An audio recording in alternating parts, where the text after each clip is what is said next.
Good morning and welcome to your Saturday morning garden show in the garden. I'm Stephen E. Pop and I'm here with Joe Truscott. Good Hey, morning, everybody. Joe. Sun is up and rising. It was absolutely glorious this morning in the heavy, dense fog. In the heavy, dense fog of Prunedale and Salinas on our way in. Well, you know, the Buena Vista Hill was they're treacherous. But once I got to the beautiful Harvey West neighborhood of Santa Cruz, everything was sunny. Well, I'm happy to hear that, and it's sunny outside the studio right now in the Harvey West neighborhood. Here at our studio, K-Squid Studio, Community Radio for the Monterey Bay. I want to send out a special thank you to all of our donors who helped us with our spring pledge break, and thanks to those in particular supporting this show in the garden. Hooray. There were several of you, and we truly, truly appreciate it, helping us make our goals. We do appreciate it.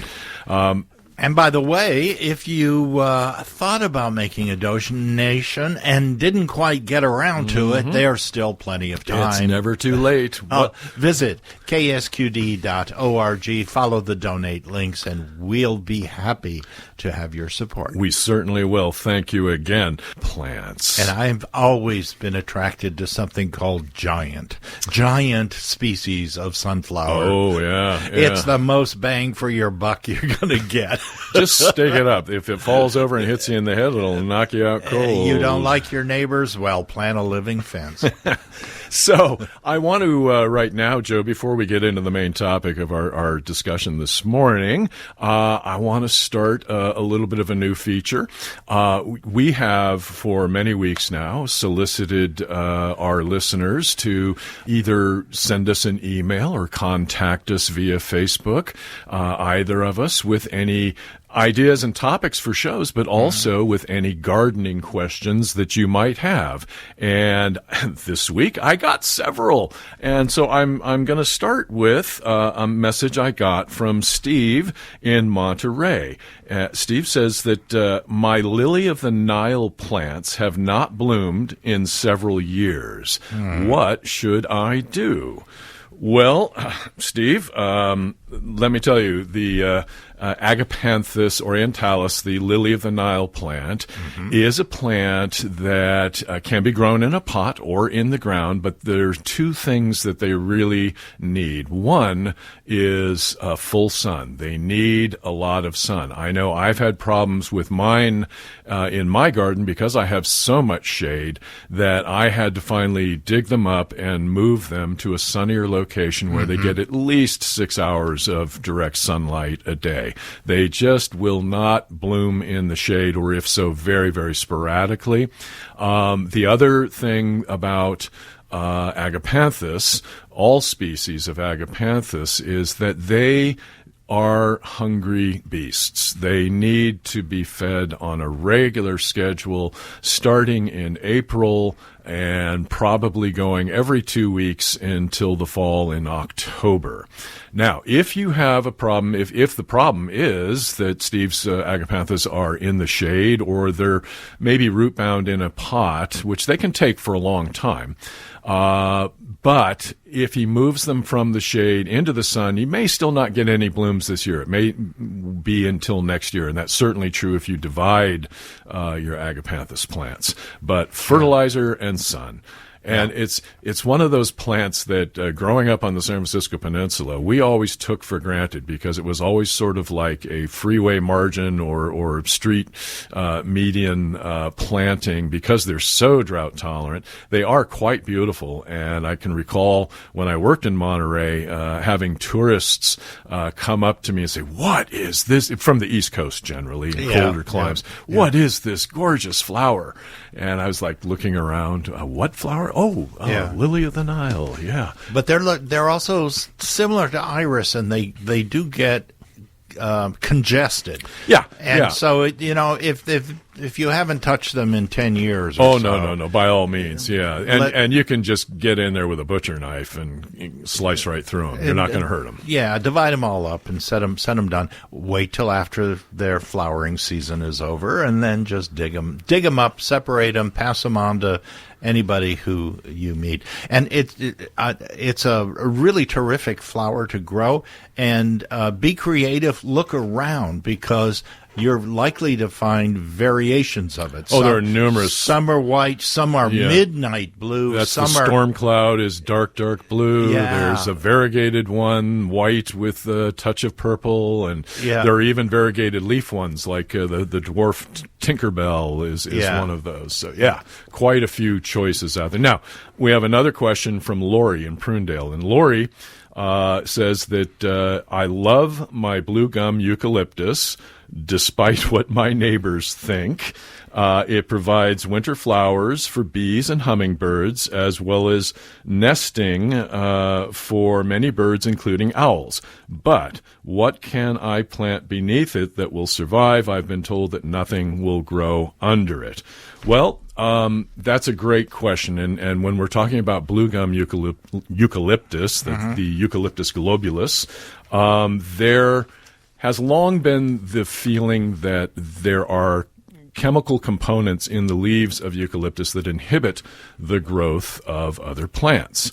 Recently, research has shown that it's not so much that aspect as plants will be competing for water and nutrients underneath eucalyptus trees. And with respects to the blue gum eucalyptus, you're going to get a huge amount of biomass building up underneath that tree unless you keep it regularly raked out and hauled out. All of the peeling bark and falling leaves, etc., makes it very difficult for some plants to survive. However, that said, it is very interesting to note that there are quite a few plants that will grow underneath eucalyptus. And these are observations that have been made and recommended both by Sunset Western Garden, Huntington Botanical Gardens, San Marcos Growers, and through personal observation and experience. A lot of those plants are going to be New Zealand and Australian plants, natives that fit with eucalyptus. So many acacia species will grow there. Leptospermums, the tea trees, both levigatum and scorparium, the New Zealand and the Australian, vice versa. The correas, the Australian bells, will work. Banksias can thrive there, grevilleas. One of my favorites, Solia heterophylla, which is Australian creeping bluebells. It's a vining trailing plant that has blue, white, or pink flowers. The coast rosemaries, Wistringias, Pittosporum tobira, and Melaleuca species. Now, there's even California natives that I have growing under my eucalyptus at home. Quercus agrifolia, the coast live oak, California buckeye, Aesculus californica, several different Arctostaphylos species, manzanitas. Ceanothus thrissiflorus does really well. Rhamnus californica, California coffeeberry, rusovata, the sugar bush, Ribes sanguineum glutinosum, the winter flowering currant, and Heteromeles arbutifolia toyon tree. There are numerous other species, from Aptinia to bamboo to bougainvillea to echiums, the Pride of Madeira, different pelargoniums, on and on and on. So a little research, and you're going to find that there are lots and lots of possibilities for growing underneath the eucalyptus trees. Just keep the duff off of them. And for all gardeners out there, walk your neighborhood. What's growing in your neighborhood? If there are similar situations, what's doing well? And pay attention. Now, this last question comes from John in Salinas, and I'm going to throw this one to you, Joe, because this is your expertise. I'm here. I'm ready. Okay. Get ready. The pitch is coming. I'm holding on to the counter. John says, I have not been able to get my roses pruned this winter. I want to know if it's too late to prune them now, and if I do, what will happen? There are no buds showing now. Well, John, here's my advice. I just happened to have 3 or 4 rose bushes that I never got around to pruning. And what you will find is one of the reasons to prune early in January and February is for sanitation. You want to get rid of those old leaves because they're carrying over all kinds of fungus spores. And if you can clean them all up in January, February, you're going to have nicer, cleaner foliage in the fall. So now, a little bit of pruning is going to be okay, but you should be pruning all year long. Again, if something is dead, if something is diseased, if something is misshaped, if something is partially broken but still clinging to life, prune it away. Get it gone so it will regenerate. The other thing, and this goes for all flowers now because I need to do it this weekend already, I have some blooms that have faded. So deadheading. The most of the modern roses that are growing, they really need to be pruned away. You need to get rid of spent flowers. Otherwise, they're going to go to seed. It's what its natural tendency is. Then stop blooming. Exactly. So cut them away, prune them down, and shape them in whatever way that you can. But you want to make sure that you keep them pruned and cleaned off. Now, what I did with the 2 that I had problems with already, they had black spot all over them. No, everything else in the garden is pristine. Right. Well, good.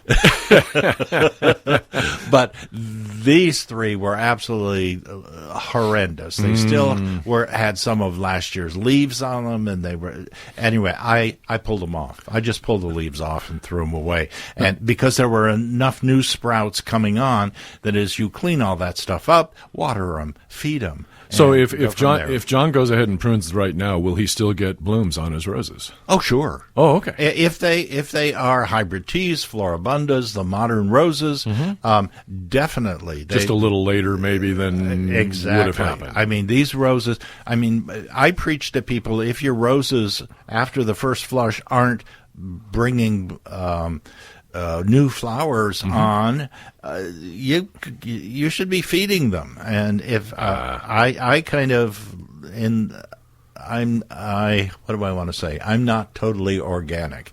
I found 1616 at the local Walmart, and I tell you, I have a fistful of that with lots of water before and after. You're going to get all kinds of blooms. Yeah, so don't worry about it.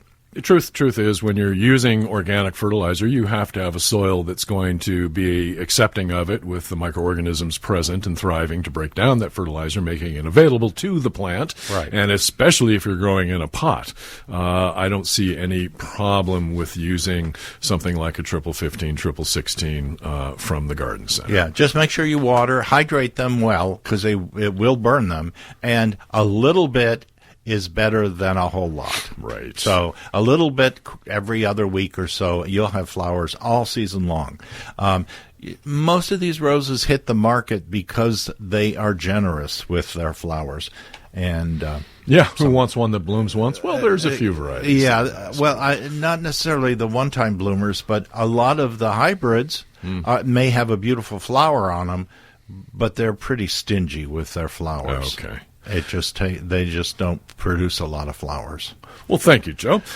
Anytime. And thank you, John and Lori and Steve, for your questions. If you have a question for the Garden Guys, feel free to contact us here at the station. Send us an email. What's the email here, Joe? It is info at ksqd.org. info at ksqd.org. Or you can find either one of us on Facebook. So send us a message. You could spell our names. You can find us. That's right. Okay. Well, our main topic of conversation today is going to be taking a little bit of a dive into the darker side of the plant world. You know, there's about, roughly speaking, 400,000 species of vascular flowering plants that are known in the world. And of those, it may not seem like a huge percentage, but 20% of those approximately will kill you if you're not careful with them. So that's about 40,000 plants out there that contain some component, some chemical component that can be harmful to humans and to livestock, pets, etc. Most of the time, these plants have these chemical components because they're using them as defenses or protectants against things that might harm them, animals that might browse or eat them, or other insects.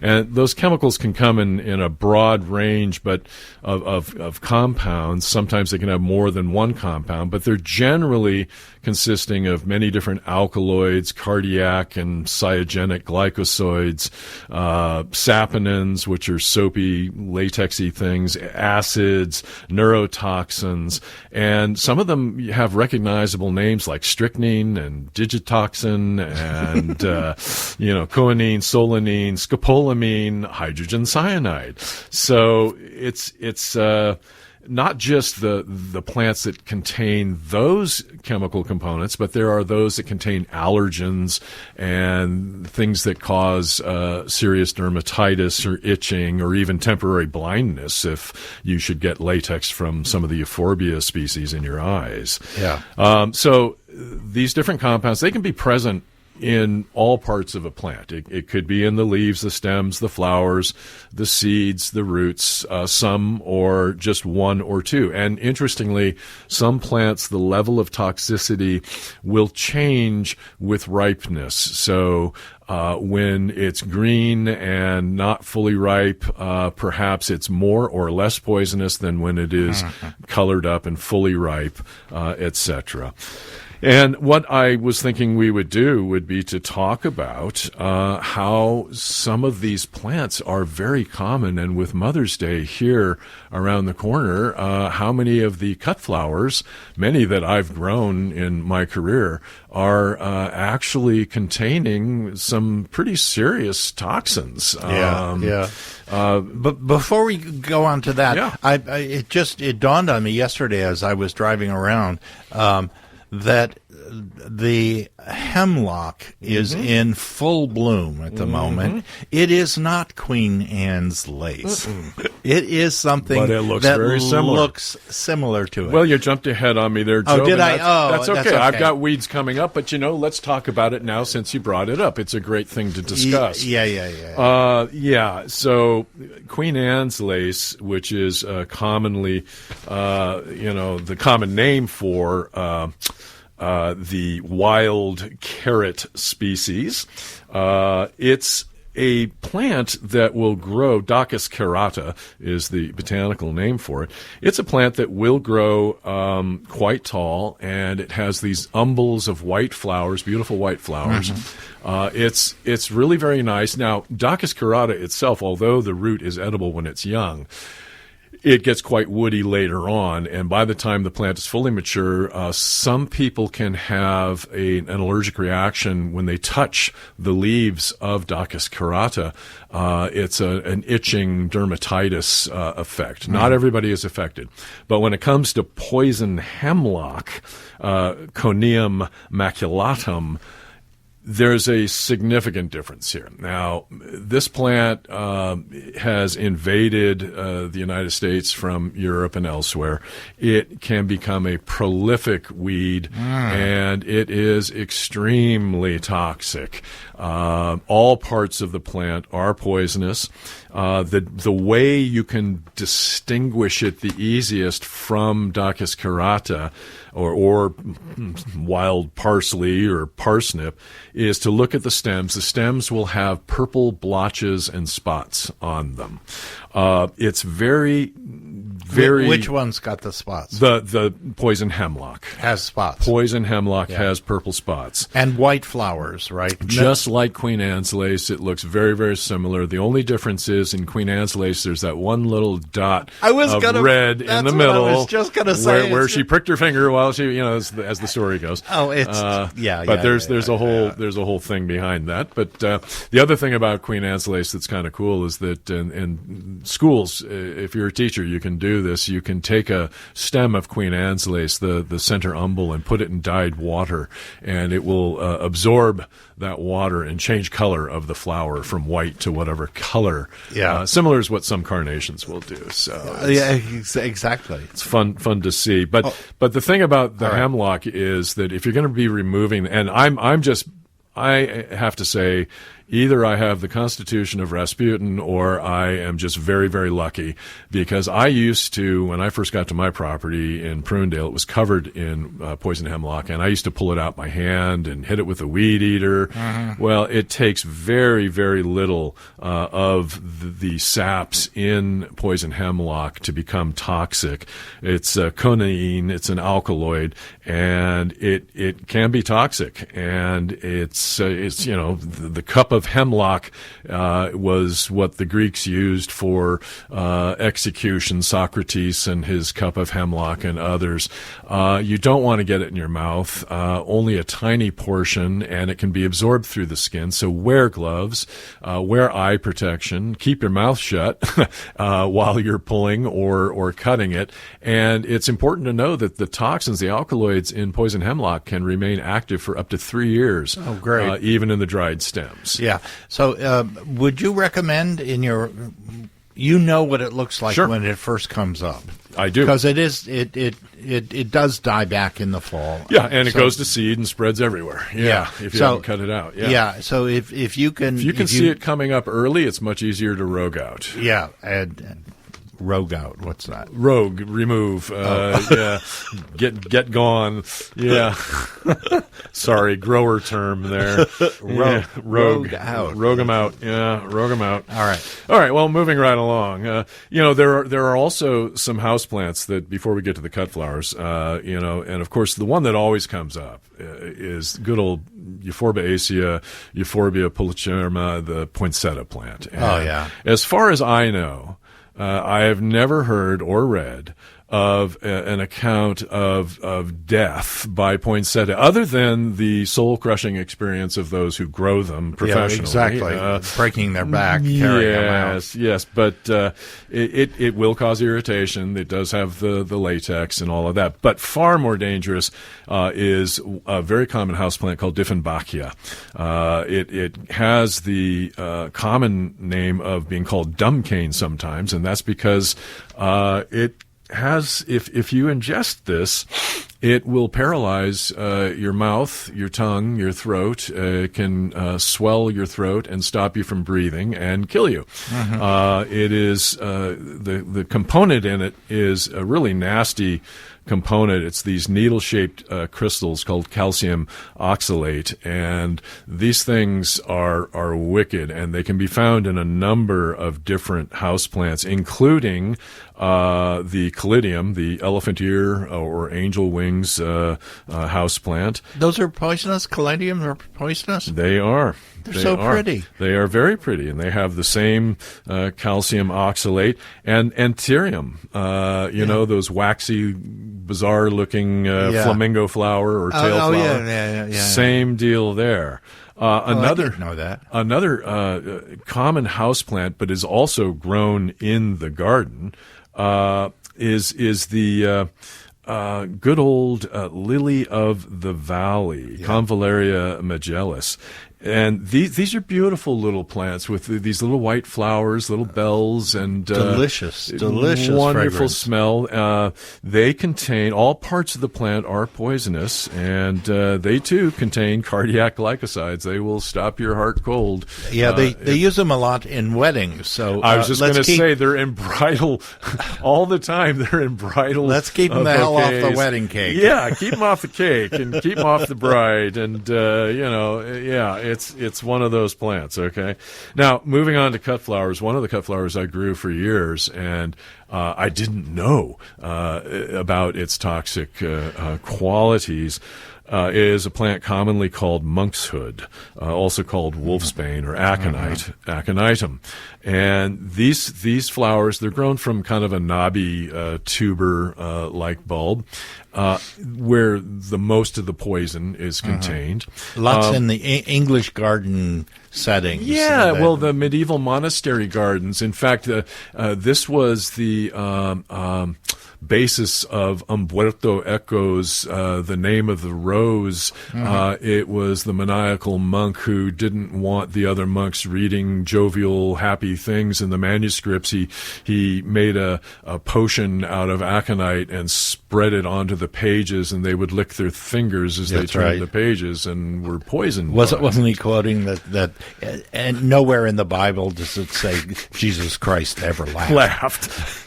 Yeah. I would, moving right along. So yeah, aconite is one of those high alkaloid containing things that it was used in ancient Greece to poison arrows. It was even used by the Nazis to poison bullets. And it's just it's a beautiful flower. It makes a great cut flower. Just keep it out of your mouth.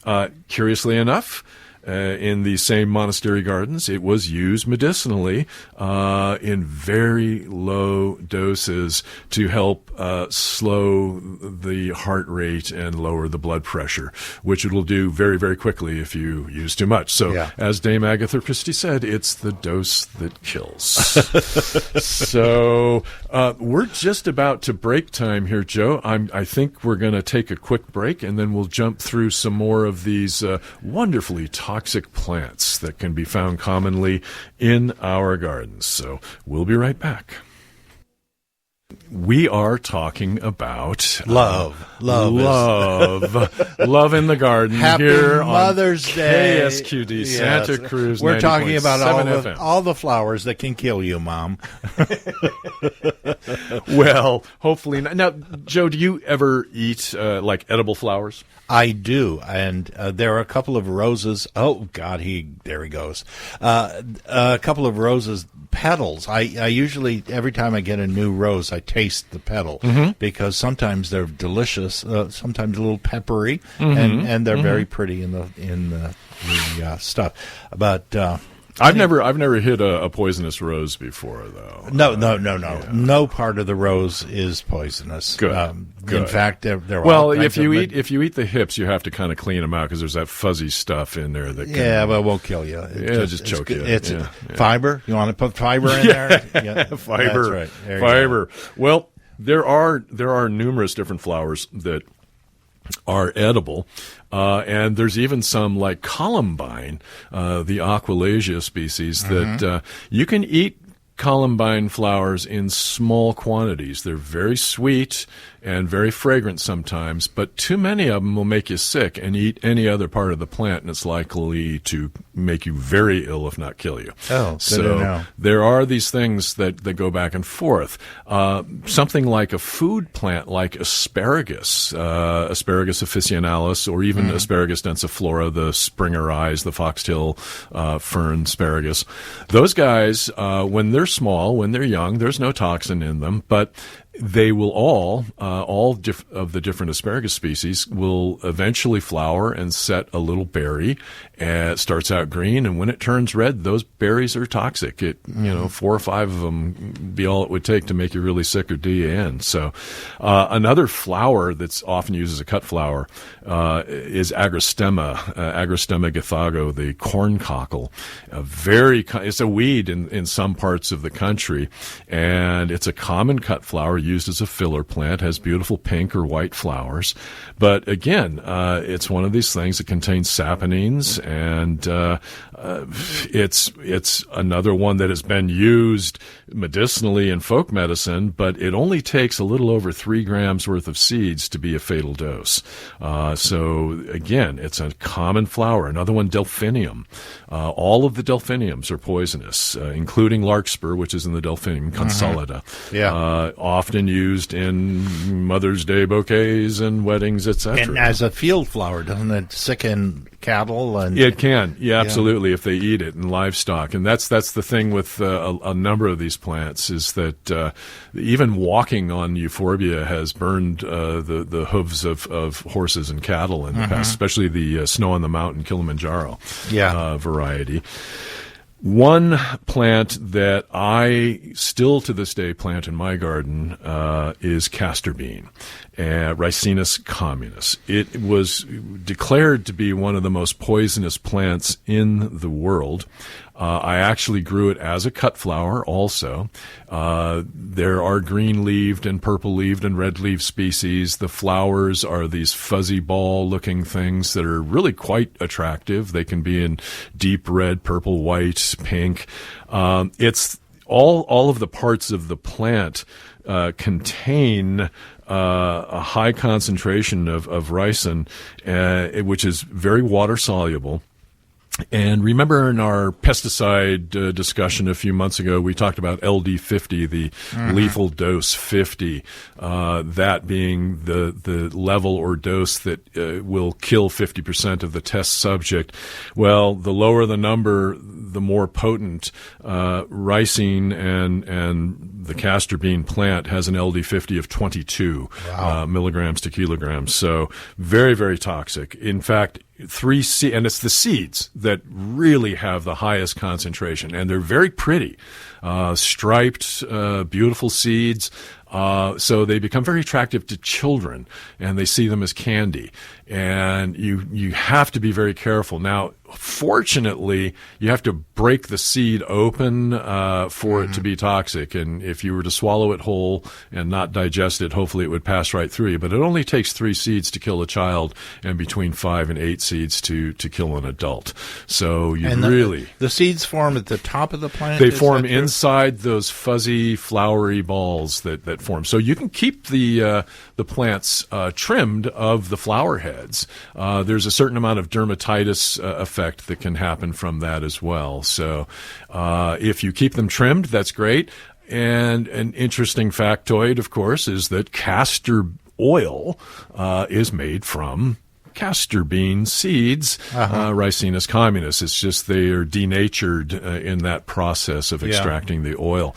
It's also a good companion plant to keep certain rodents, moles, and possibly even gophers out of the garden if you plant it as a perimeter plant, and it is reputed to ward off mosquitoes. But it is essentially an annual, right? It's an annual, yes. I know we used to grow them back in Ohio because you got a whole lot of plant really quickly. And remember, the growing season is May to whenever September. It starts freezing again. And so the effect was quite large.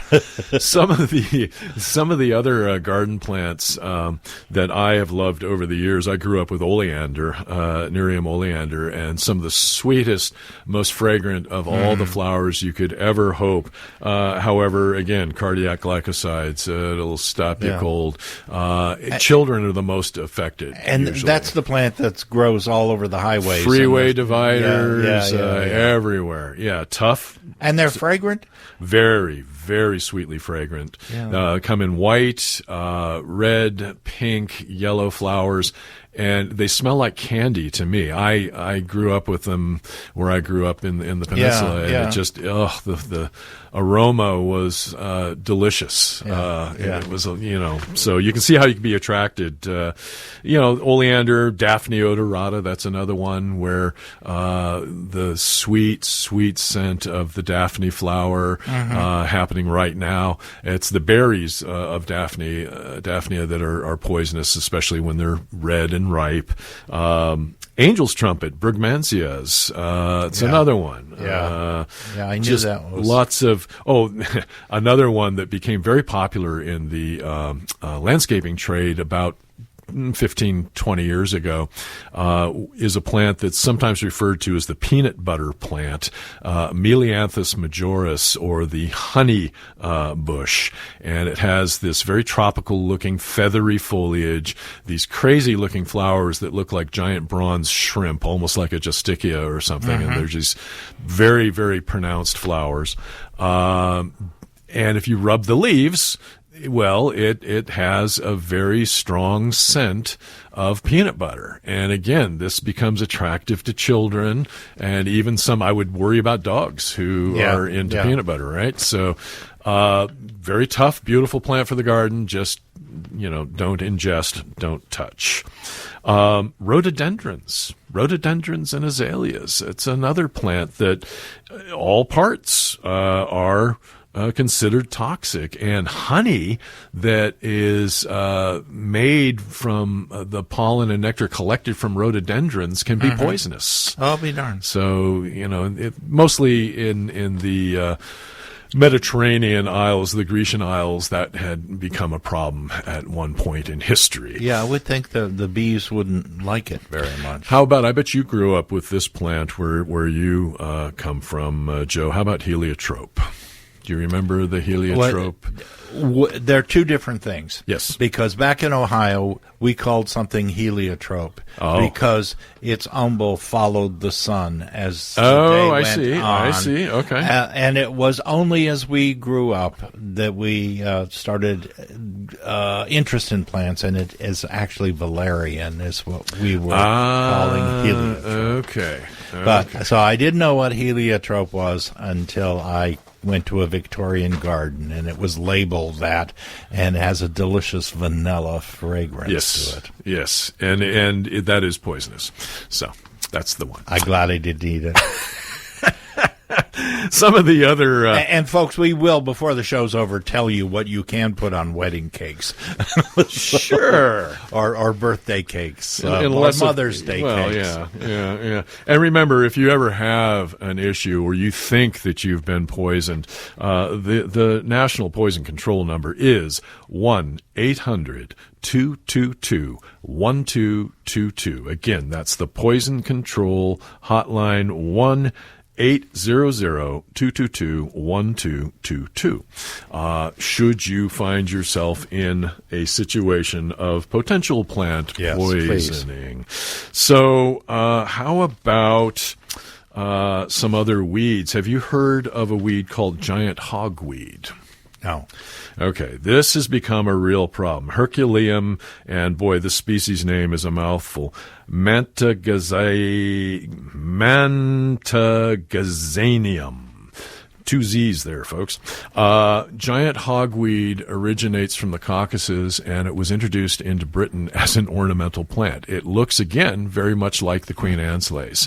Very, very large. The problem with this plant is that it's extremely invasive, and it contains compounds that are considered phototoxic sap, meaning that they're phytophotodermatitis causing. That means if you get this on your skin and your skin is exposed to sunlight or UV light, it immediately begins to burn and blister. And these blisters can be so bad. This is just from casual contact with this plant.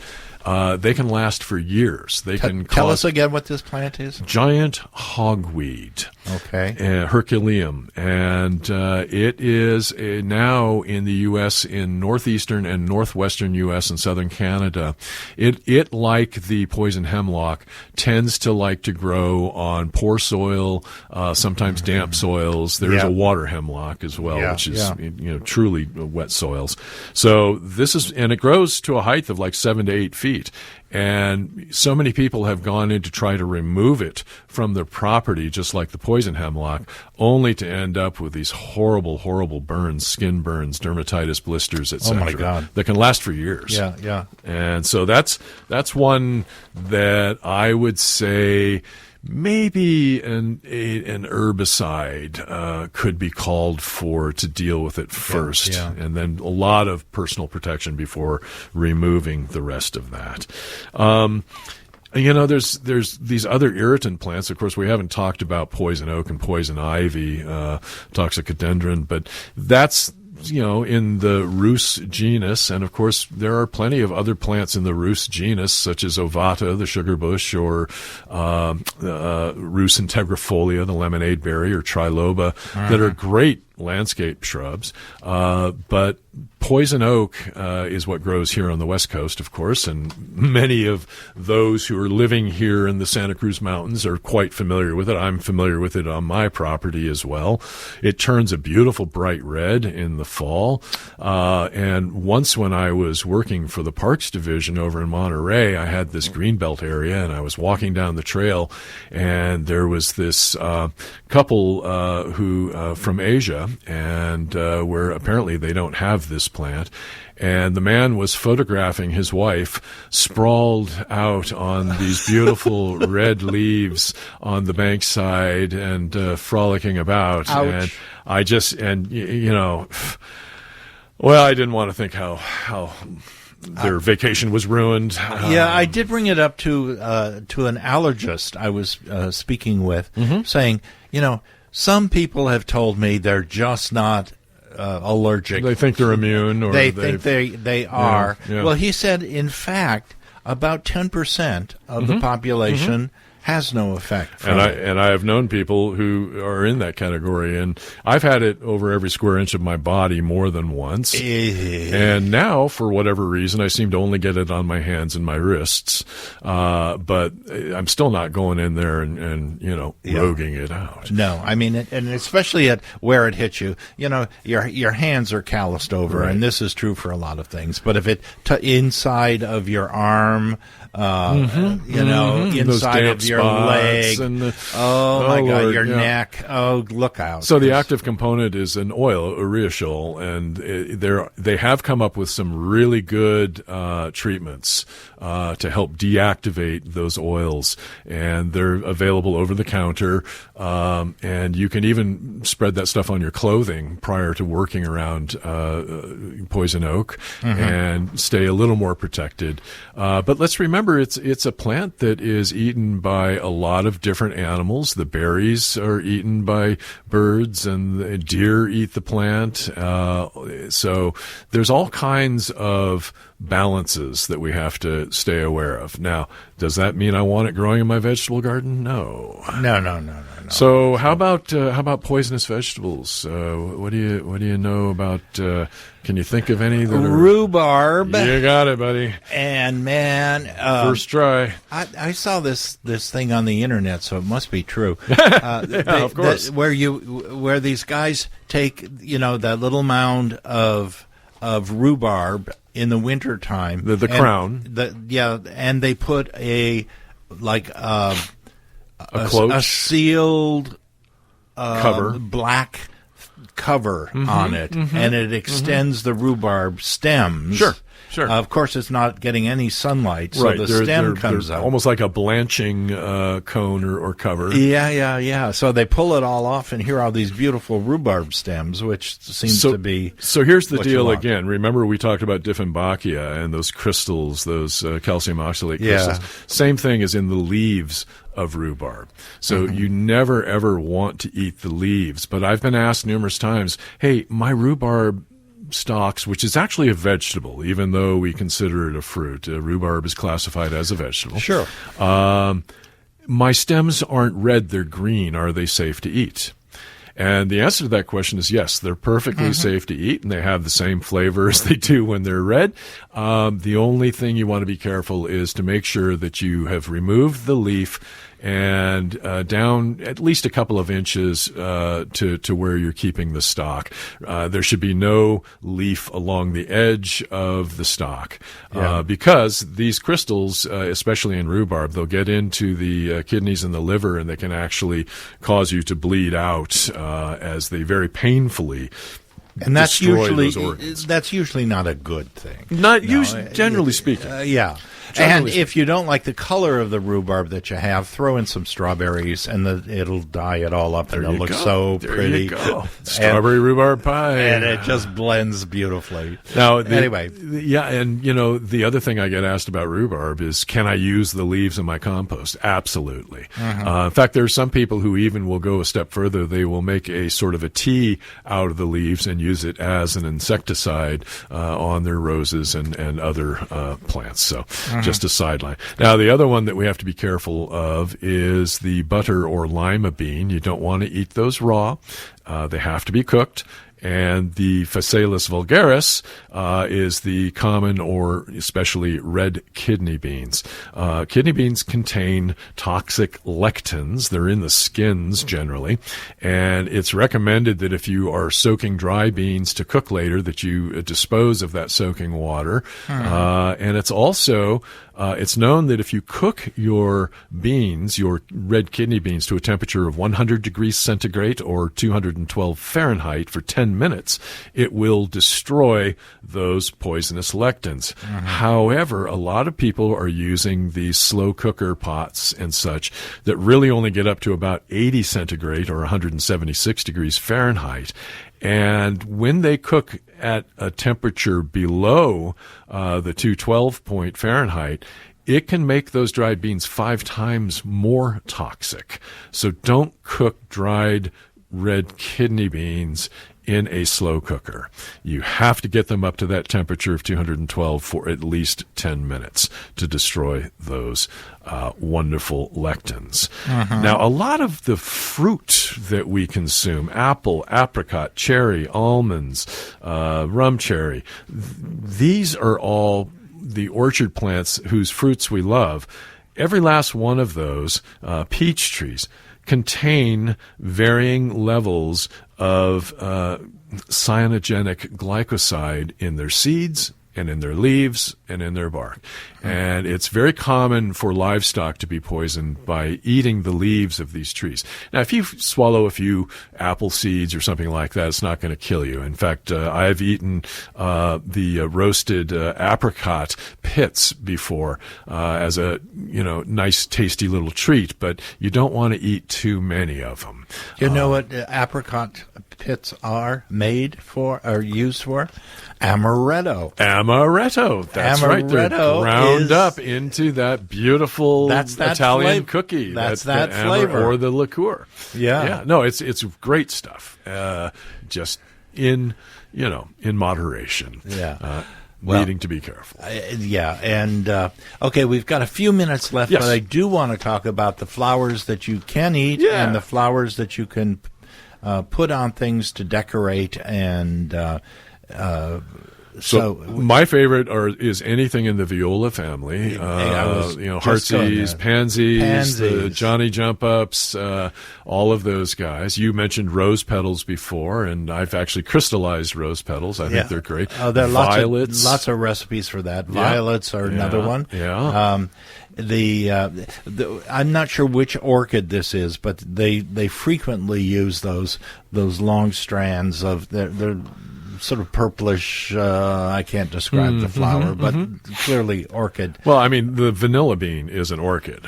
So, I mean, there's one of those examples of the culinary use even before the floral use. Right. And, one of the other flowers that has just finished blooming, tree flower, is the tulip tree or the magnolia, sugar magnolia, or the magnolia soulangeana. I think I'm saying that right.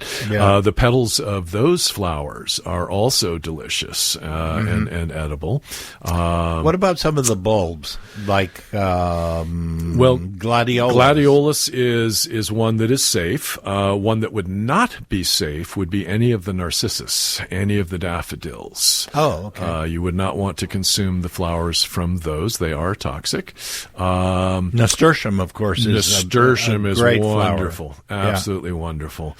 Yeah, and we talked about nasturtium a while back and how it can become invasive over time, but basically speaking, it's just a tough plant that will also grow under eucalyptus for Lori there again. So.